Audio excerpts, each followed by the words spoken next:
Welcome to my Colombia stories. This one hits different. The key didn't fit. That's when I knew I was homeless in Colombia, with $3,200 gone. Matt, 35, high school English teacher from Chicago. I'd landed a remote teaching gig, online classes, work from anywhere. I chose Cartagena, year-long contract starting September. I'm not impulsive. I plan, I research, I read reviews, I verify everything. Or I thought I did. Let me tell you how I ended up on a Cartagena sidewalk with 2 suitcases and nowhere to sleep. I started looking for apartments in July, 2 months before my move. Plenty of time. I checked the usual sites: Airbnb, Booking, EXPAT Facebook groups, Numbo forum posts. Cartagena rentals weren't cheap. Old city apartments ran $1,200 to $1,800 a month. Gethsemane was slightly cheaper. Boca Grande was hit or miss. I needed something affordable. Somewhere around $800 a month. Close to good Wi-Fi.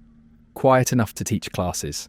I posted in a Facebook group, looking for long-term rental in Cartagena, September through August. Budget $800 monthly. Got a dozen responses. Most were overpriced. A few looked sketchy. One caught my attention. Direct message from someone named Margarita.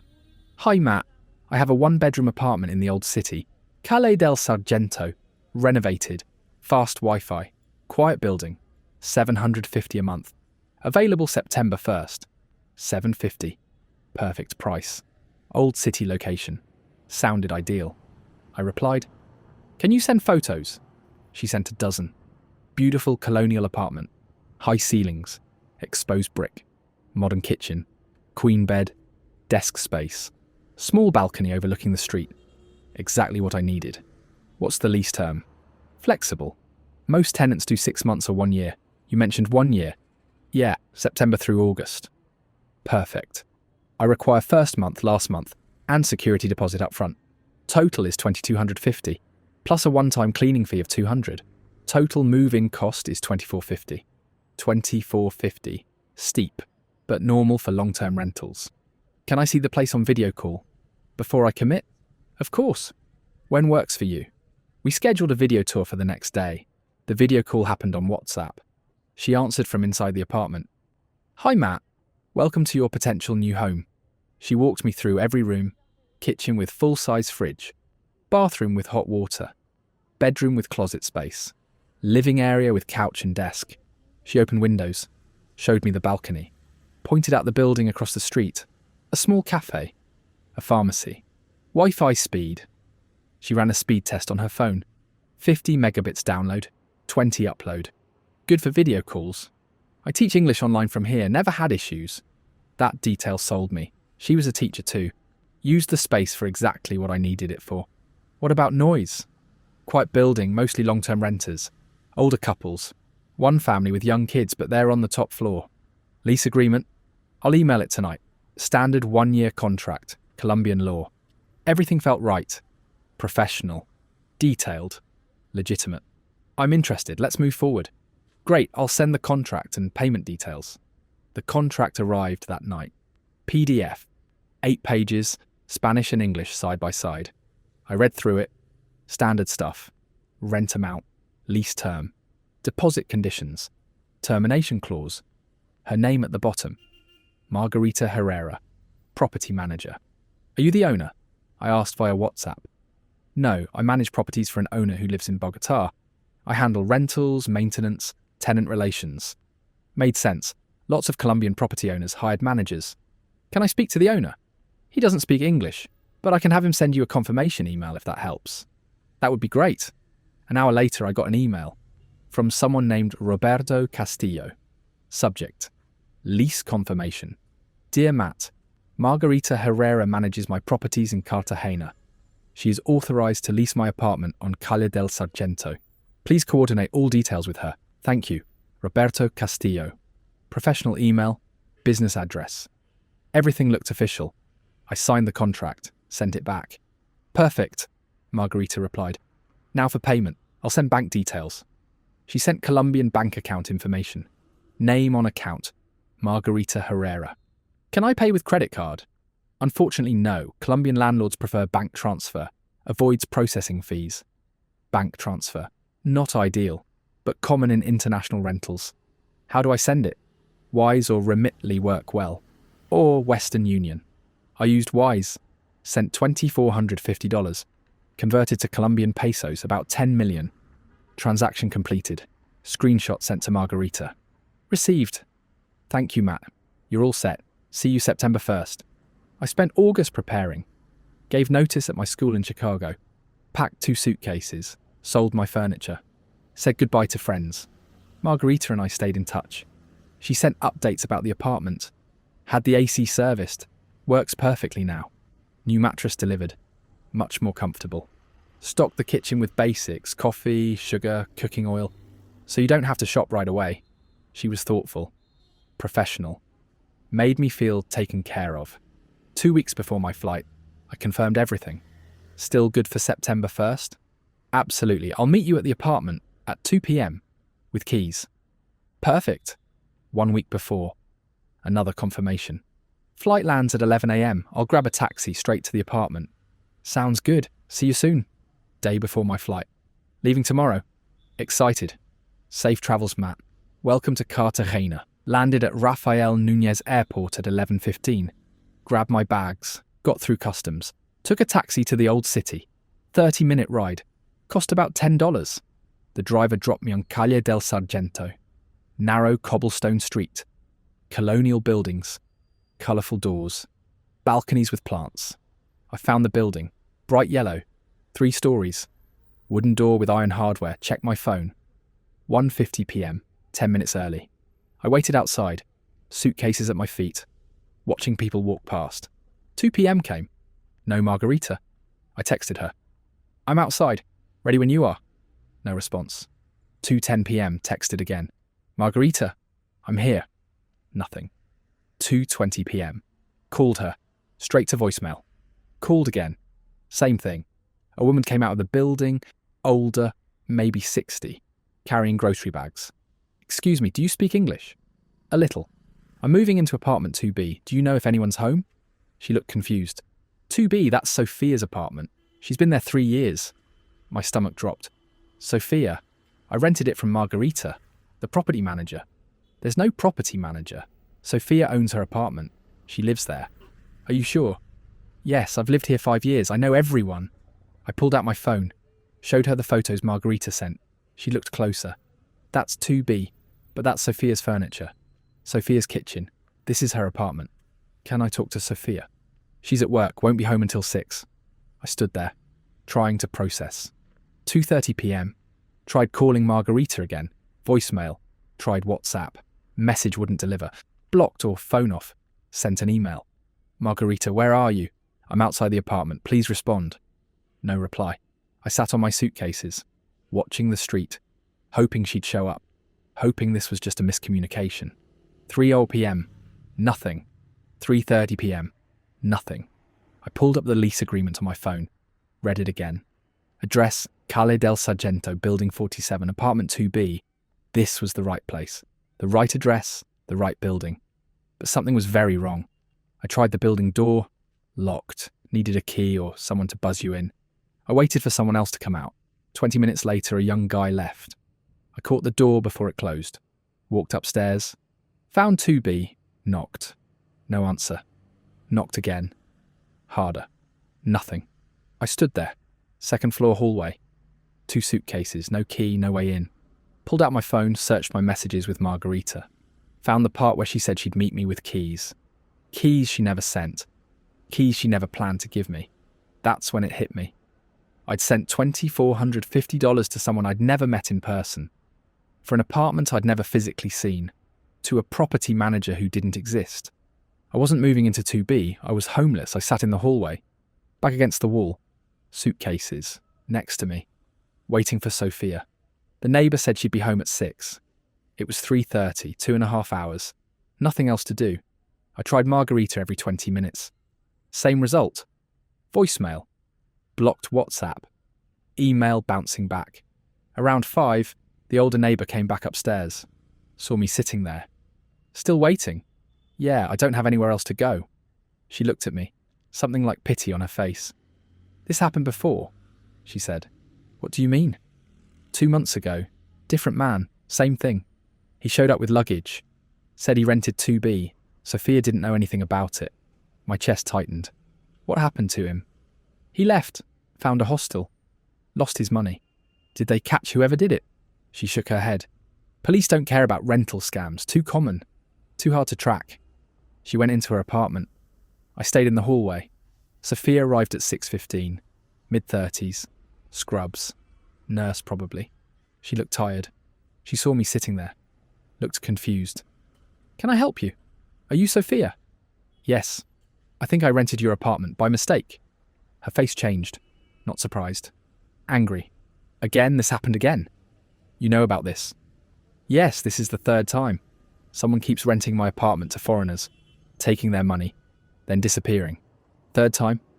First time was in June. Australian guy. 2nd time was July, Canadian woman. Now you. I stood up, showed her my phone, the photos Margarita sent. These are your apartment. She looked. Yes, that's my furniture. My kitchen. When did you get these? July, from someone named Margarita. Said she was the property manager. I don't have a property manager. I own this apartment. I've been here 3 years. Nobody has permission to rent it. She gave me a video tour, walked through every room. Sophia went pale. When? July 20th, around 3 in the afternoon. I was at work. She must have broken in. Who's she? I don't know, but she has a key somehow. Or she picked the lock. I've changed my locks twice. She keeps getting in. I felt sick. I sent her $2,400. I'm sorry, but I can't help you.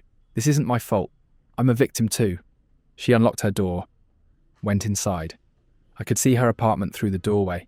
Same furniture, same layout, exactly like the photos. Wait, do you know how to find her? No, police have a report. They're investigating. But they haven't found anything. Can I have the police report number? She gave it to me, closed the door. I was back in the hallway, alone. Suitcases, no apartment, no money. I pulled out my phone, searched for hostels in Cartagena.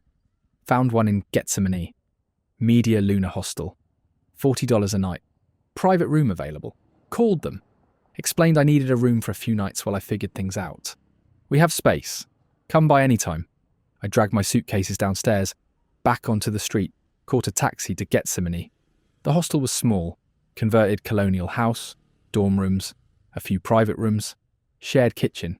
I checked in, paid for 3 nights. $120. Cash. My room was tiny, single bed, fan, shared bathroom down the hall. I sat on the bed, opened my laptop, started searching. Cartagena scam. Margarita Herrera Colombia scam. Fake property manager Cartagena. Results came back. Dozens of posts. Reddit thread from 4 months ago. Got scammed renting an apartment in Cartagena, old city. Woman named Margarita. Sent her $3,000. Apartment didn't exist. Another post. Facebook EXPAT group. Warning, do not rent from Margarita Herrera. She's scamming people. Uses real apartment photos, takes deposits, then ghosts. Another post. Different name. Rental scam in Cartagena. Woman calls herself Valentina or Margarita. Same MO. Video tours, contracts, then disappears. At least a dozen posts. Different people, different amounts. Same scam. I kept reading. One post had details. She targets teachers and remote workers. Finds them in Facebook groups. Offers below market rent. Sends professional contracts. Then takes the money and blocks them. Another comment. She's been doing this for over a year. Police know about her, but she uses fake IDs, burner phones, bank accounts under different names. I was just another mark. Another name on a list. That night I went downstairs to the hostel common area. Needed to talk to someone. Anyone. A guy was sitting at a table, laptop open, beer in hand. American. Maybe 30. Rough day, he asked. You could say that. Let me guess, got scammed? I stared at him. How do you know? You've got that look. I had it 3 weeks ago.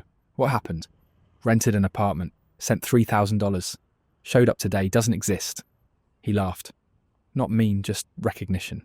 Margarita. I sat down. Yeah, you too. Not me, but I met 2 other guys here last month. Same story. Same woman. Different apartments. She's done this to multiple people. At least a dozen that I've heard about. Probably more who don't report it. How does she keep getting away with it? She's smart, uses real apartments, gets inside somehow, does video tours, makes it look legitimate. By the time you arrive and realise it's fake, she's already blocked you. The apartment I thought I rented, the real owner said this is the third time it's happened to her place. Yeah, Margarita targets the same apartments, knows which ones look good, knows when the owners are at work, breaks in or picks the lock, does the tour, then leaves. Why don't the owners change their locks? They do, doesn't matter. She's good at getting in. What about the police? He took a drink. Filed a report. They took my information. Said they'd investigate. That was 3 weeks ago. Haven't heard anything. So the money's just gone. Pretty much. I lost $2,800. You? $3,200. First month. Last month. Deposit. Cleaning fee. Cleaning fee. Classic. I paid that too. We sat there. Two idiots who'd been scammed the same way. How long you staying? He asked. Don't know. I have a remote teaching job starting Monday. I need to find a real place fast. Good luck. Most landlords here want to meet in person. See your passport. Sign contracts face to face. Makes it harder to scam, but also harder to rent from abroad. Wish I'd known that 2 months ago. Sunday morning I went to the police. Tourist police station near the old city walls. Showed them everything. Emails, contract. Bank transfer receipt. Screenshots of messages. The officer listened. Typed notes. This is common. Rental scams targeting foreigners. We get reports every week. Every week? Cartagena, expensive. People try to find deals. Scammers know this. They offer below market rent, professional contracts, video tours, then disappear. What about Margarita Herrera? That's the name she used. He typed it in. We have 17 reports with that name, but it's probably fake. The bank account she used is registered to a different name. The email address is a free Gmail account. The phone number is a burner, so you can't find her. We're trying, but she changes names, changes accounts, changes numbers. By the time we investigate one report, she's already scammed 5 more people. What happens to my money? You can try to dispute the bank transfer, but international transfers are hard to reverse, especially if you authorised it. He printed a report, handed it to me. Show this to your bank. Might help, but don't expect much. I spent the rest of Sunday looking for real apartments, walking around Gethsemane and Cartagena, knocking on doors with for rent signs. Most wanted 6 months, upfront, cash, in person. I didn't have 6 months. I'd spent $3,200 on a fake apartment. I had about $4,000 left in savings. Needed to make it last. Found a place on Monday. Small studio in Gethsemane. Not as nice as the photos Margarita sent, but real, verifiable. The landlord met me in person, showed me his ID, showed me the property deed. We signed the contract at a notary office. Official, legal, real. First month plus deposit. $1,500 total. I moved in Tuesday, 4 days after landing in Cartagena.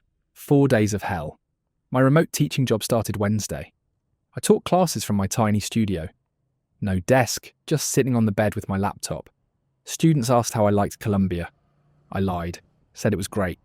But I was broke, stressed and $3,200 poorer. All because I trusted a video tour and a professional email. Margarita had played me perfectly. And somewhere in Cartagena, she was probably doing it to someone else. I spent my first week teaching from that tiny studio. Between classes, I obsessed over how she did it. The video tour, the contract, the owner email, all of it looked real. I went back through everything. Started at the beginning. The Facebook group where I posted. Cartagena expats and digital nomads. 18,000 members. I searched the group for Margarita's profile. Gone. Deleted. I asked in the group. Anyone else get scammed by someone named Margarita offering rentals? 3 people responded within an hour. Yes, lost $2,600. June. Me too. $3,100. July. Same, August, $2,800. I created a group chat with them. Compared details. Same woman. Same process. Different apartments. All in the old city. One guy, Derek from Toronto, had done more digging. I found her Facebook profile before she deleted it. Took screenshots. Her name isn't Margarita. At least not on Facebook. She was using the name Valentina Rodriguez. He sent the screenshots. Different name.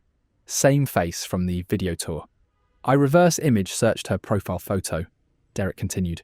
It's stolen, from a Colombian Instagram model. Not even her real face. Everything was fake.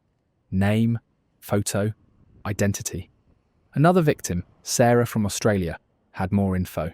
I talked to the property owner of the apartment she rented to me. He said she picks locks. Or copies keys somehow. She gets in when owners are at work, does the video tour, then leaves, never comes back. How does she know when they're gone? I asked. She watches, stakes out buildings, learns schedules, then makes her move. This wasn't amateur hour. This was professional. I filed a dispute with Wise, the service I used to send the money, explained the situation, attached the police report, the fake contract, the email thread. They responded 3 days later. We've reviewed your case. Unfortunately, you authorised the transfer. The recipient provided services as advertised, a rental agreement. This is a civil dispute between you and the recipient, not fraud. She didn't provide services. The apartment wasn't hers. That's a contractual breach, not payment fraud. We cannot reverse the transfer. Dispute denied. I tried the bank the transfer came from. My US bank. Same response. You authorised the payment. We cannot reverse international wire transfers without proof of unauthorised access to your account. The money was gone, no getting it back. I started digging into the owner email, the one from Roberto Castillo, confirming Margarita was authorised. The email address was rcastillo.properties@gmail.com. I googled it. Nothing. No business, no website, no records. I googled Roberto Castillo, Cartagena property owner. Dozens of results. Common name. None matched the email. The email was fake. She'd created it specifically to convince me. Probably took her 5 minutes. I looked at the metadata on the lease agreement PDF, created in Microsoft Word.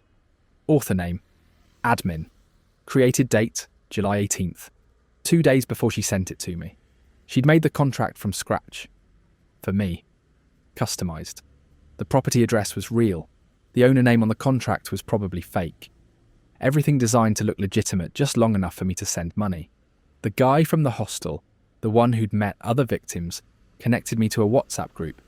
Cartagena Rental Scam Victims. 23 members. All people who'd been scammed by Margarita or similar rental scams. I read through the chat history. Months of messages. One guy had tracked her bank account, the one I'd sent money to.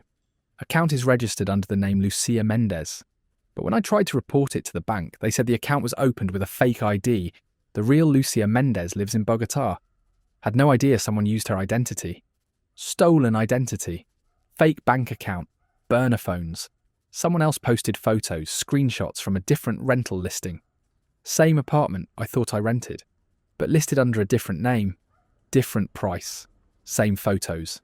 She's listing the same apartments on multiple platforms. Facebook, WhatsApp groups, sometimes Craigslist. Uses different names, different stories, but same apartments.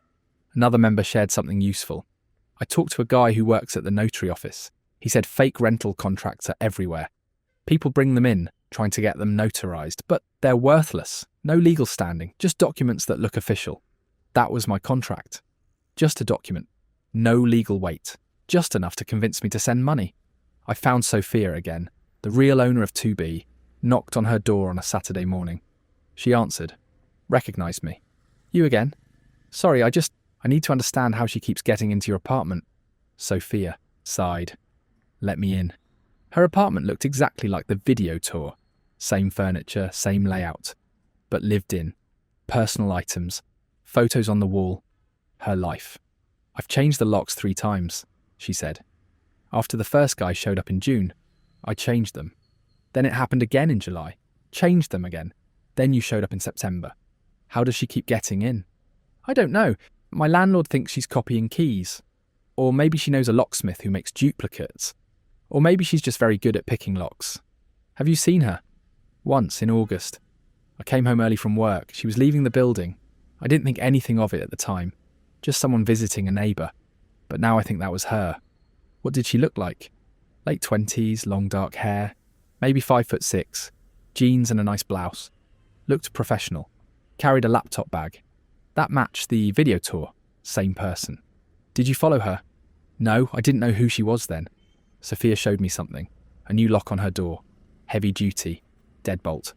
This one can't be picked. Cost me $400. But if it stops her, it's worth it. Has she tried to get in since? Not that I know of. But I installed a camera. She pointed to a small camera above her door. If she comes back, I'll have footage. I spent 2 months in that studio. Teaching online, rebuilding my savings, avoiding the old city. The WhatsApp group stayed active. New victims joined every few weeks. Just got scammed by Margarita, lost $3,000. Same, different apartment, same woman. She's using the name Andrea now. Same scam. She was still operating, still finding targets, still taking money. One member posted in October. I saw her at a cafe in Getsemani, working on her laptop. I confronted her. She denied everything. Said I had the wrong person. Then she left. Haven't seen her since. Another member tried to track her. I hired a private investigator. Cost me $500. He found nothing. She doesn't exist in any official database. No real identity tied to any of the names she uses. She was a ghost, professional, organised, untraceable. I left Cartagena in December. Finished my teaching contract remotely from Mexico City. Couldn't stay in that city anymore. The $3,200 I lost. Never got it back. Bank disputes denied. Police investigation went nowhere. Civil lawsuit would have cost more than I lost. I learned expensive lessons. Never rent sight unseen, no matter how professional the listing looks. Never send money before meeting the landlord in person, face to face. With verifiable ID, never trust video tours. They can be faked, recorded from apartments the person doesn't own. Never believe contracts without notary stamps. And even then, verify the notary is real. If the rent is below market rate, ask why. If it seems too good, it probably is. And most importantly, if someone pressures you to send money quickly, walk away. Margarita didn't pressure me. That was the genius of it. She was patient, professional. Let me convince myself. She knew I was a teacher, knew I had a deadline, knew I'd be desperate enough to rent without seeing it in person. She played me perfectly. And somewhere in Cartagena, she's probably still doing it. Still posting in Facebook groups. Still offering beautiful apartments at below market rent. Still sending professional contracts and video tours. Still taking money from people who think they're being careful. People like me. Thanks for sharing that, Matt. Brutal way to start a new chapter. This is my Colombia Stories. Catch you in the next one.